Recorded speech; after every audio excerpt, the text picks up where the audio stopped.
Good afternoon. I first wanted to express my very deep gratitude to SBS and my dear colleague Lee Chung-ae and all of her colleagues there who worked so hard to put this forum on. I hope you all realize what a rare thing this is for a media company to make such a commitment to such a vitally important subject. And I also want to say that being in Korea again at this time has been really overwhelming, and my very deepest sympathies to all the families and friends of the victims at Itaewon. It's been just a really a very, very difficult moment, I know, for everyone, and especially the families. But I also wanted to extend my gratitude to the journalists of SBS and elsewhere who have been covering this vitally important story. So thank you all for that as well.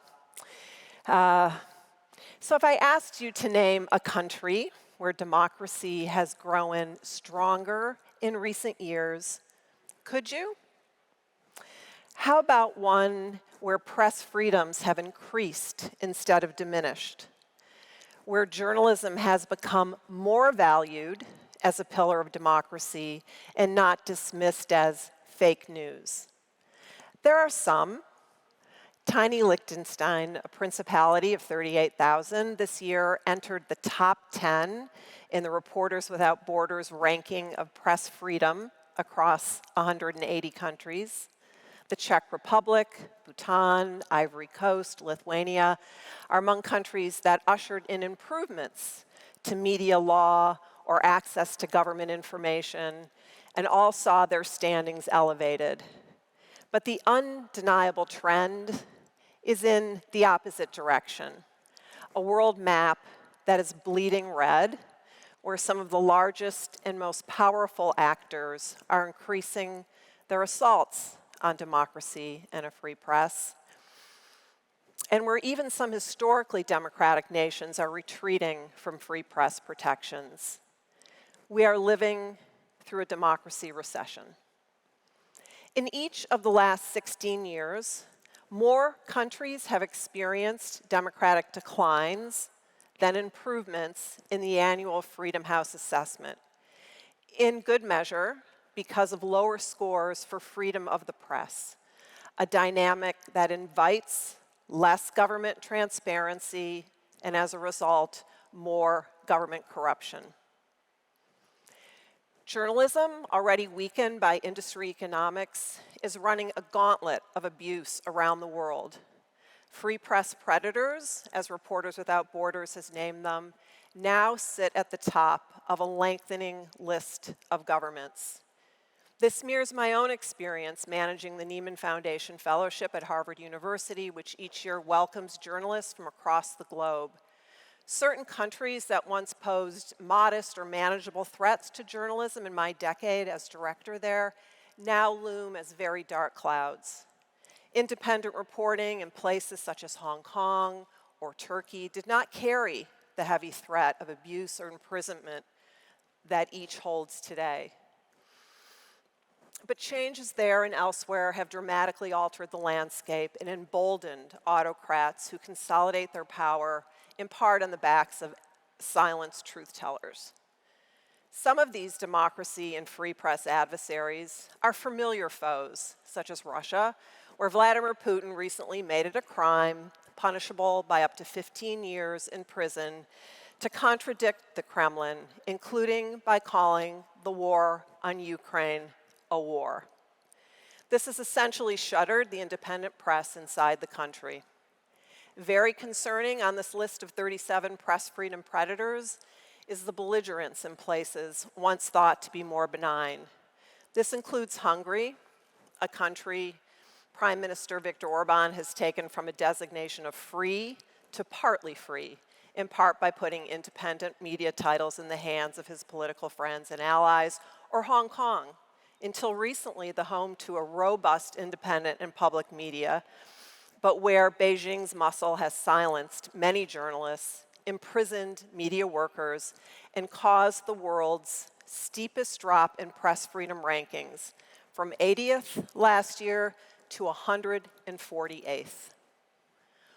Or Saudi Arabia, where 4 years ago government assassins carried out the barbarous murder and dismemberment of journalist Jamal Khashoggi inside the Saudi consulate in Istanbul. US intelligence concluded that Saudi Crown Prince Mohammed bin Salman approved the operation. His crime? Khashoggi, a contributor to the Washington Post, wrote critically of the Saudi regime. It's important to remind ourselves that journalism has long endured official animus. Thomas Jefferson, a principal author of the United States Declaration of Independence, wrote one of my country's most celebrated defenses of a free press, words that were literally carved into the marble walls of the newspaper building where I worked for 30 years in Chicago. He wrote, "Were it left to me to decide whether we should have a government without newspapers or newspapers without a government, I should not hesitate a moment to prefer the latter." 20 years later, as president of the young nation, Jefferson was not so sanguine. In a letter to a journalist, he proposed a new newspaper with 4 sections. He said they should be named Truths, Probabilities, Possibilities, and Lies. He added, "Nothing can now be believed which is seen in a newspaper." Jefferson's evolution is one that is common to people in power.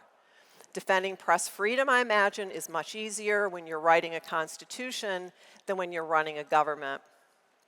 But the current climate of endangerment and mistrust is inflamed by factors unimaginable more than 2 centuries ago to a President Jefferson, or even to the architects of South Korea's comparatively young democracy. An explosion of competing digital media has given us greater access than ever before to news and knowledge, but it's also enabled a worldwide pandemic for which we have no vaccine, the contagious spread of lies, of propaganda, and of hate speech, some of which directly targets the media, much of which the media have been ineffective in combating. Autocrats have exploited the new technologies to stoke these divisions, as we saw in Filipino President Rodrigo Duterte's unending attacks on my friend, the journalist Maria Ressa, winner of the Nobel Peace Prize and founder of the Philippines' leading independent news organization called Rappler. Along with unleashing the courts, government officials there, as elsewhere, have used digital platforms to spread ugly and even violent propaganda about Ressa and her journalists who have endured regular threats, including rape and murder. Some in my own country have played a shameful role in delegitimizing the media, both at home and abroad, spreading anti-press rhetoric that gives succor to despotic regimes around the world. The term fake news is a deadly American export, popularized by former President Donald Trump in his war on journalism. Used in concert with enemies of the people, a phrase once employed by dictators including Hitler, Stalin, Mao, the language offers an eerie echo of some of the world's darkest chapters. Trump's efforts to overturn the US presidential election results relied heavily on the meme, "Stop the Steal," and the use of the internet to spread that lie and organize protests that resulted in the January 6th attack on the US Capitol, one of the ugliest days in American history. In the United States, once considered a model for press freedom and free speech, press freedom violations are increasing at a troubling rate, said Reporters Without Borders in this year's World Press Freedom Index. That index ranked the US 42nd out of 180 countries, a rather anemic standing for a nation whose origin story is rooted in press rights and which historically offered itself as a beacon. The organization attributed the ranking to factors including online abuse of journalists and the unprovoked harassment, intimidation, and assault reporters endure in the field every day. Michael Abramowitz, president of Freedom House, said, "Challenges to democracy in the United States have outsized effects beyond American borders. Other nations watch what is happening in the United States and take cues from its leaders' behavior. The ongoing deterioration of American democracy will accelerate the decline of democracy around the world." In Turkey, President Erdogan has used the same language as Trump to advocate a so-called disinformation bill that would represent an unprecedented attempt to suppress journalism in Turkey. In Poland, President Duda tweeted his praise of Trump in the battle against so-called fake news, all while his government had been systematically crushing the independent press in Poland. And in a meeting once with outgoing Brazilian President Bolsonaro, Trump gushed, "I'm very proud to hear the president use the term fake news." Back in the Philippines, Maria Ressa has dual citizenship with the United States. Once in a meeting with Trump, Duterte derided reporters as spies. The American president laughed. We also need to be honest about the bad actors within media who've exploited these divisions for audience and financial gain. Cable news television in the US, for instance, perfected by Fox News, offers programming better designed to ratify its viewers' political biases than report the facts. And a growth industry in so-called opinion journalism may rack up clicks, but it robs resources from more costly and time-intensive investigative reporting. We now know from a growing number of studies that the disappearance of this kind of journalism, especially at the local level, will increase everything from the incidence of business corruption to the cost of government borrowing. News organizations who traffic in the journalism of political affiliation rather than the journalism of verification do a tremendous disservice to their communities and fail the most basic test of their profession. I am not qualified to assess the health of your democracy or your free press protections, but there are many here who are, and I would urge you to give it constant, honest attention. As they say, the time to save your democracy is while you still have one. Are journalists here living up to their obligation to investigate and inform, to report for the public good, to serve as watchdogs against corruption? Are they actually innovating their coverage to account for the changes in where and how audiences get their news? Are they reporting on democracy directly, perhaps defining it as a beat and adding a new team, as the Washington Post recently did? Have they ceded ground to the internet trolls, or are they working just as hard as they are to drown out lies and propaganda with fact-checking? Beyond journalists, are government and social leaders advocating for democratic norms, including the vital importance of a free press to a healthy nation? When you debate amendments, as you have, to a law on media arbitration, are you doing so with the inflammatory fake news rhetoric that has divided my country and demeaned even legitimate journalism, or with a genuine eye towards stopping the spread of disinformation, whatever its source?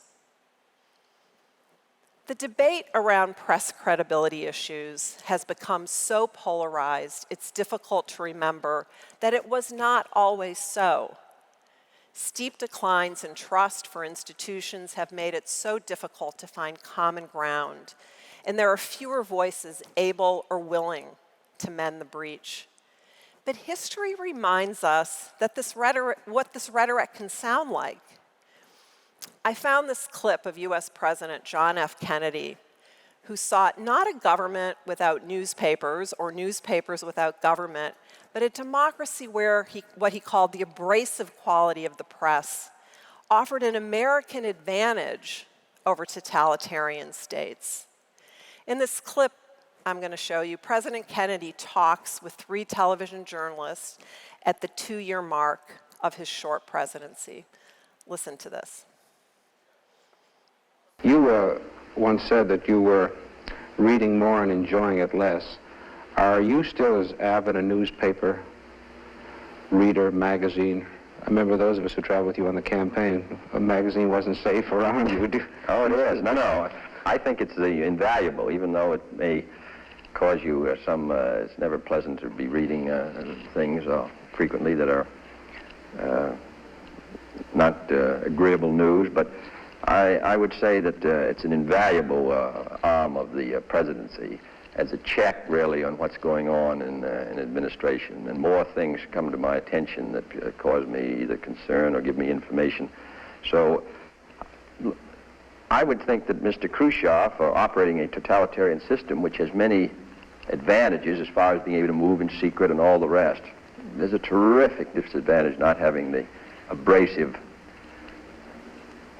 quality of the press applied to you daily to an administration. When you have, even though we never like it, and even though we don't, even though we wish they didn't write it, and even though we disapprove, there isn't any doubt that we couldn't do the job at all in a free society without a very, very active press. Now, on the other hand, the press has the responsibility not to distort things for political purposes, not to just take some news in order to prove a political point. It seems to me their obligation is to be as tough as they can on administration, but do it in a way which is directed towards getting as close to the truth as they can get, and not merely because of some political motivation.